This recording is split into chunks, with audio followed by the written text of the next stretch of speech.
Hello viewers, welcome to our an education unit. आज हम Kurukshetra chapter से कुछ क्वेश्चंस को डिस्कस करेंगे। उसके बाद ग्रामर पार्ट से भी कुछ क्वेश्चंस को डिस्कस करेंगे। क्वेश्चन नंबर 1 है आपका, वज्रांग पांडव का मन किसका लहू पीकर परेशान था? युधिष्ठिर, भीष्म, भीम, दुशासन।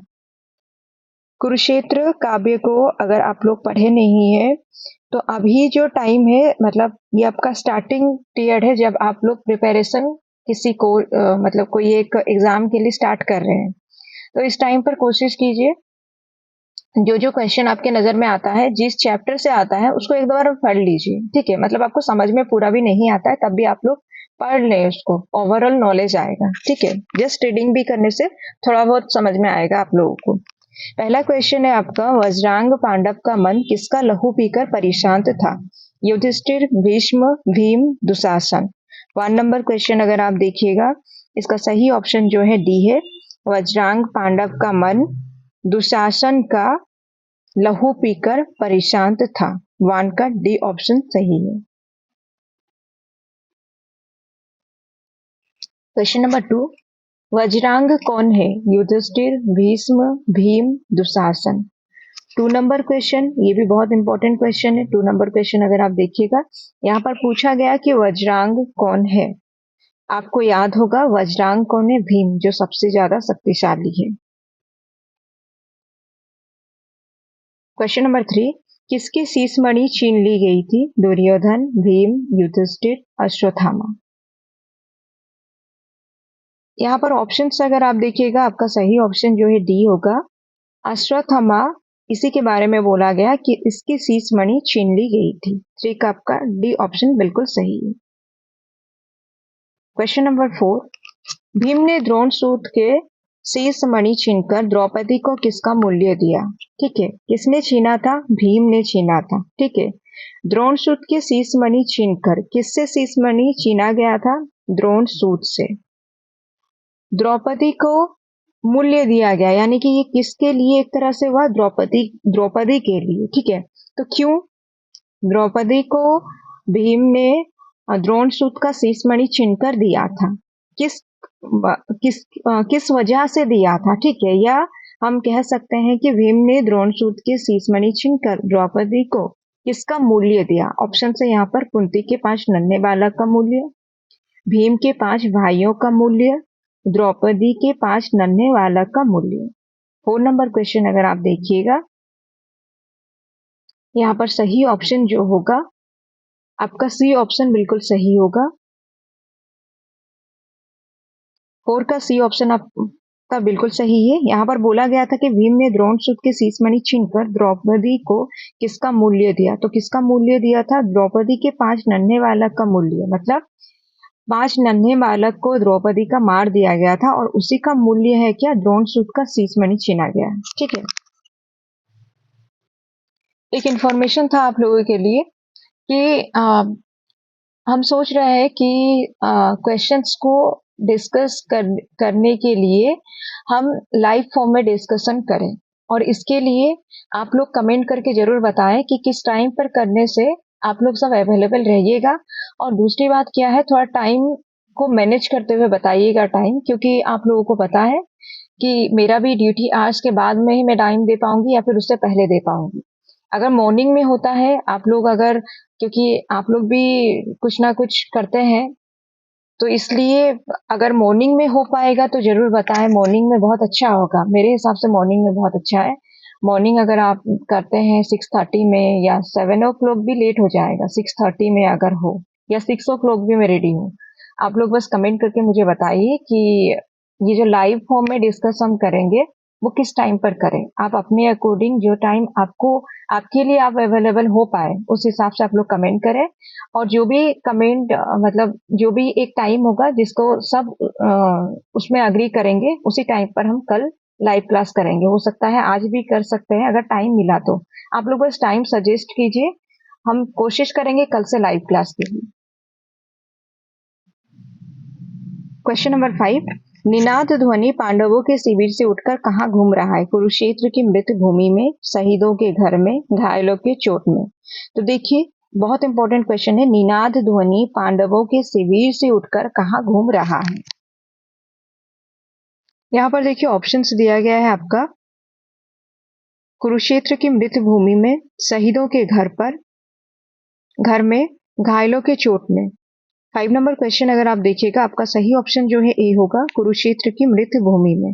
निनाद यानी कि ध्वनि पांडवों के शिविर से उठकर कुरुक्षेत्र की मृत भूमि में घूम रहा है। 5 का ए ऑप्शन सही है। क्वेश्चन नंबर 6, उल्लास जड़ समुदाय में रो रहा एक पुरुष कौन है। ठीक है, उल्लास जड़ समुदाय में रो रहा एक पुरुष कौन है। Bhima, Bhishma, Yudhishthira. 6 number question important question है और इजी क्वेश्चन भी है, शायद आप लोगों को इसका आंसर पता होगा। इसका आंसर जो है युधिष्ठिर होगा। 6 का सी ऑप्शन सही है। उल्लास जड़ समुदाय में रो रहा एक पुरुष, और वो पुरुष कौन है, युधिष्ठिर है। मतलब जहाँ सब खुश है, सब उल्लास में है, और वहां पर एक पुरुष जो है रो रहा है, और वो पुरुष कौन है, युधिष्ठिर है। क्वेश्चन नंबर 7, कुरुक्षेत्र किसका काव्य है। रामधारी सिंह दिनकर, त्रिलोचन, नागार्जुन, मैथिली शरण गुप्त। कुरुक्षेत्र पता होगा आपको, ये इंपॉर्टेंट क्वेश्चन है, महाकाव्य है ये, और इसका जो है कितना सर्ग है, टोटल सर्ग जो है 7 है। आप याद रखिए, इसको लिखने वाले कौन है, मैथिली शरण गुप्त, नागार्जुन, त्रिलोचन, रामधारी सिंह दिनकर। 8 नंबर क्वेश्चन अगर आप देखिएगा, इसका सही ऑप्शन ए है, रामधारी सिंह दिनकर। आप लोग हर चैप्टर का जो भी लेखक है, लेखिका है, कवि है, कवयित्री है, वो नाम को जरूर याद रखें, क्योंकि इससे क्वेश्चन एग्जाम में पूछा जाता है। ये सबसे इजी होता है, इसके लिए आपको कहीं ढूंढना नहीं पड़ेगा, आपको बस चैप्टर के नीचे में देखना है, लेखक, लेखिका, कवि, कवयित्री आपको मिलेंगे, उसको याद कर लेना है। अगर आप सारा का लर्न कर लिए हैं, 1 मार्क आपका फिक्स है, एक क्वेश्चन आपका जरूर सही होगा। क्वेश्चन नंबर 9, अब हम ग्रामर पार्ट से डिस्कस करेंगे। निम्नलिखित में से किस शब्द के विग्रह में कर्मधारय समास होगा। ठीक है, मतलब यहाँ पर जो ऑप्शंस दिया है, इसमें आपको ढूंढना है कि कौन सा एक कर्मधारय समास होगा। विग्रह करने पर हमें पता चलेगा कि वो कर्मधारय होगा, या फिर हम ऑप्शन देखकर भी बता सकते हैं कि ये कर्मधारय है। बहुमूल्य, कुपमंडूक, सरोज, मधुमक्खी। ठीक है, 9 नंबर क्वेश्चन देखिए, क्वेश्चन इंपॉर्टेंट है। आप लोग अभी तक टारगेट लगा लिए होंगे कि आंसर क्या है। देखिए, सरोज है, मधुमक्खी है, कुपमंडूक है, और बहुमूल्य है। यहाँ पर दिया है कर्मधारय। कर्मधारय में क्या होता है, उपमेय उपमान होता है, विशेषण विशेष्य होता है। मूल्य के आगे क्या लगा है, बहु लगा है, यानी कि ये बहुमूल्य हो गया कर्मधारय समास। यहाँ पर आपको जब भी कर्मधारय पूछा जाए, वहां आपको उपमेय उपमान ढूंढना है, विशेषण विशेष्य ढूंढना है, जिसकी विशेषता बताई जाती है। जो विशेषता बताया जाए वो विशेषण है, जिसकी विशेषता बता दी जाती है वो विशेष्य है। ठीक है, जैसे कि राम अच्छा लड़का है, राम क्या है, विशेष्य है, अच्छा जो है विशेषण शब्द है। क्वेश्चन नंबर 10, प्रेमाकुल का समास विग्रह है। प्रेम के लिए आकुल, प्रेम का आकुल, प्रेम को आकुल, प्रेम से आकुल। 10 नंबर क्वेश्चन देखिए, इसमें बहुत सारे बच्चे जो है कंफ्यूज हो जाएंगे कि प्रेम के लिए आकुल, प्रेम से आकुल। ठीक है, आप लोगों को ये दोनों ऑप्शन बिल्कुल सही लगेगा, लेकिन ऐसा नहीं है। यहाँ पर 2 ऑप्शन सही बिल्कुल भी नहीं है, एक ही ऑप्शन यहाँ पर सही होगा, प्रेम से आकुल, प्रेमाकुल। आप इसको बुक में भी ढूंढ सकते हैं, आपको ये मिल जाएगा। क्वेश्चन नंबर 11, बहुव्रीहि समास की दृष्टि से कौन सा विकल्प असंगत है। एक असंगत विकल्प को आपको ढूंढना है। ठीक है, और ये किसके आधार पर बोला गया, बहुव्रीहि समास के आधार पर बोला गया। पहला ऑप्शन है आपका आशुतोष, दूसरा है हिरण्यगर्भ, उसके बाद में ऑप्शन है आपका इंद्रियातीत, उसके बाद है अंशुमाली। अब देखिए यहाँ पर क्या होगा, आपको ढूंढना है कि बहुव्रीहि समास कौन सा नहीं है, क्योंकि देखिए बोला गया असंगत को ढूंढना है। तो हम एक एक ऑप्शन को देखेंगे। सबसे पहले दिया है जो डी ऑप्शन में, उसको पहले देखते हैं, अंशुमाली। अंशुमाली जो है, इसका समास विग्रह करिए, आपको मिलेगा अंशु है माला जिसकी, यानी कि ये सूर्य के बारे में बोला गया। बहुव्रीहि समास में क्या होता है, समासिक पद जो है किसी और के बारे में इंडिकेट करता है। तो यहाँ पर क्या हो गया, अंशु है माला जिसकी, वो कौन है, सूर्य है। यहाँ सूर्य नहीं लिखा है, लेकिन अंशुमाली लिखा है। तो अंशु है माला जिसकी से हमें मिला सूर्य, तो ये तो नहीं होगा, क्योंकि ये तो बहुव्रीहि समास है। इंद्रियातीत, ठीक है, इंद्रियातीत, हिरण्यगर्भ, आशुतोष। अब आशुतोष, ए ऑप्शन में आशुतोष दिया है। आशुतोष का मतलब क्या है? आशु का मतलब तो होता है शीघ्र। आशुतोष का मतलब क्या है? आशु हो जाता है जो तोष, यानी कि शीघ्र ही जो संतुष्टि मिल जाए, यानी कि शिव, जिनको संतुष्टि शीघ्र ही मिल जाए। कौन है वो? शिव है। तो आशुतोष मतलब हो गया क्या? शिव हुआ। तो शिव भी बहुव्रीहि समास का उदाहरण है, इसलिए आपका आंसर नहीं होगा। हिरण्यगर्भ दिया है। हिरण्यगर्भ क्या है? वो जिसका हिरण्य का गर्भ है, यानी कि यहाँ ब्रह्मा के बारे में बोला गया। तो बी ऑप्शन जो है ये भी आपका बहुव्रीहि समास नहीं होगा। इंद्रियातीत होगा। इंद्रियातीत क्या है? कि बहुव्रीहि समास नहीं है। क्वेश्चन में आपका है कि बहुव्रीहि समास कौन सा नहीं है। हम देखिए आशुतोष क्या है? आशु हो जाता है जो तोष, यानी कि शिव, तो ये बहुव्रीहि समास होगा। हिरण्यगर्भ में देखे, वो जिसका हिरण्य का गर्भ है, यानी कि ब्रह्मा, तो ये भी तो बहुव्रीहि समास है। अंशुमाली में देखिए, अंशु है माला जिसकी, यानी कि सूर्य। तो ये तीन ऑप्शन ए बी डी जो है बहुव्रीहि समास का उदाहरण है। तो बहुव्रीहि समास का उदाहरण जो नहीं है वो आपका आंसर बनेगा इस क्वेश्चन के अकॉर्डिंग। 11 का आपका सी ऑप्शन बिल्कुल सही है। इंद्रियातीत मतलब इंद्रियों की पहुंच से दूर, यानी कि ये से लगा तत्पुरुष समास हो जाएगा। क्वेश्चन नंबर 12, द्विगु समास का सही विकल्प चयन कीजिए। 5 सिंधुओं का समूह, 5 सागर, पंच का सिंधु, सिंधु और 5। अब देखिए, द्विगु समास जो है उसमें क्या होता है? प्रथम पद आपका संख्यावाचक विशेषण होगा, पूरा का पूरा जो है समूह का बोध कराएगा। हम यहाँ पर लिखा ही है क्या? ना, द्विगु समास का सही विकल्प आपको चयन करना है, और विग्रह के रूप में दिया गया है, समासिक पद नहीं है बल्कि उसको विग्रह करके दिया गया है। तो हमें क्या ढूंढना है? संख्या ढूंढना है, समूह ढूंढना है। ऑप्शन 4 दिया गया है।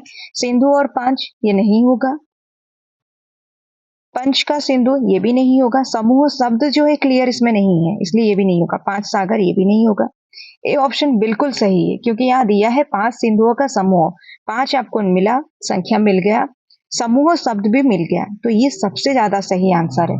ऐसा क्वेश्चन एग्जाम में आता है जहां पर आपको आंसर के लिए जो ऑप्शंस दिया गया होगा आपको सारा सही लग रहा होगा, लेकिन यहाँ पर सबसे सही आंसर जो होगा वो ए होगा। द्विगु समास में आप ये याद रखिए हमेशा से कि पहला पद आपका संख्यावाचक होगा और वो पूरा का पूरा समूह का बोध कराएगा पूरा।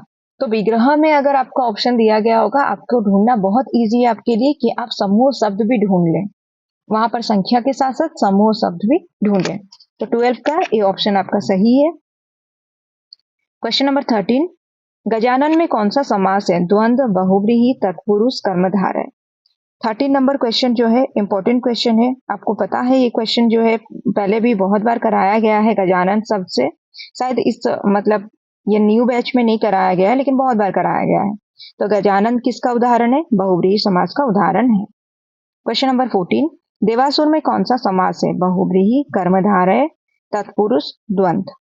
14 नंबर क्वेश्चन देखिए, देवासुर दिया है, यानी कि देव और असुर, यहाँ पर देव भी बोला गया और असुर भी बोला गया देवासुर में।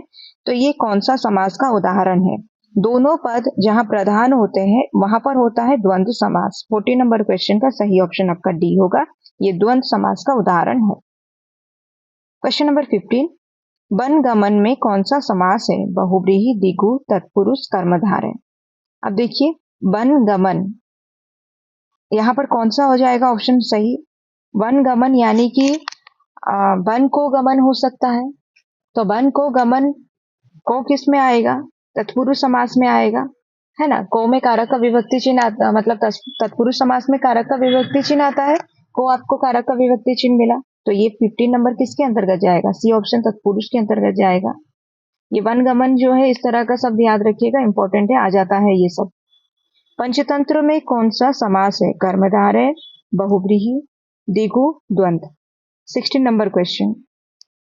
अब यहाँ पर पंचतंत्र जो दिया है इसमें आप अगर देखिएगा तो हो सकता है आपका ऑप्शन जो है बी भी आप लोगों को लग रहा होगा, लेकिन सही बी भी लग रहा होगा, सी ए भी लग रहा होगा कुछ लोगों को, ठीक है, लेकिन सबसे ज्यादा सही जो है सी होगा।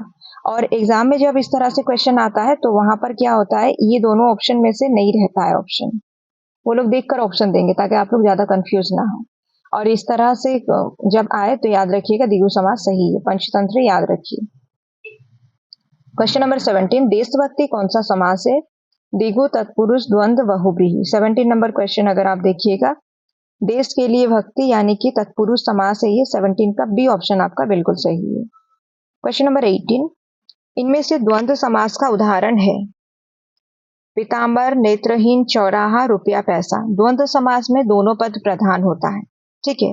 तो इसलिए ये क्वेश्चन जो है बहुत इंपॉर्टेंट क्वेश्चन और बहुत ही इजी क्वेश्चन है। इसका आंसर आप लोग कमेंट करके बताइए। अगर आपको नहीं मिलता है फिर भी कमेंट कीजिए, आप लोगों का आंसर बोल दिया जाएगा। 18 नंबर का 4 ऑप्शन दिया गया है, पीताम्बर, नेत्रहीन, चौराहा, रुपया पैसा। और द्वंद्व समास में क्या होता है? दोनों पद प्रधान होता है और बीच में योजक चिन्ह भी लगा होता है। आंसर समझ गए होंगे आप लोग। क्वेश्चन नंबर 19, महाविद्यालय शब्द में समास पहचानिए। अच्छा, यहाँ हाईलाइट थोड़ा गलत हो गया है, ठीक है। महाविद्यालय शब्द में ये जो यहाँ जो हाईलाइट शब्द किया गया है, महाविद्यालय को हाईलाइट करना था। तत्पुरुष समास, कर्मधारय समास, बहुव्रीहि समास, अव्ययीभाव समास। महाविद्यालय दिया गया है। विद्यालय की विशेषता क्या है? महा है, ठीक है। महाविद्यालय यानी कि किसके बारे में बोला गया? कर्मधारय के बारे में बोला गया। क्वेश्चन नंबर 20, ग्रामगत में कौन सा समास है? अव्ययीभाव समास, तत्पुरुष समास, बहुव्रीहि समास, द्वंद्व समास। 20 नंबर क्वेश्चन अगर आप देखिएगा, 20 नंबर क्वेश्चन में दिया गया है कि ग्रामगत एक शब्द है और यहाँ पर आपको बताना है कि ये किस समास भेद के अंतर्गत आएगा। अव्ययीभाव, तत्पुरुष, बहुव्रीहि, द्वंद्व।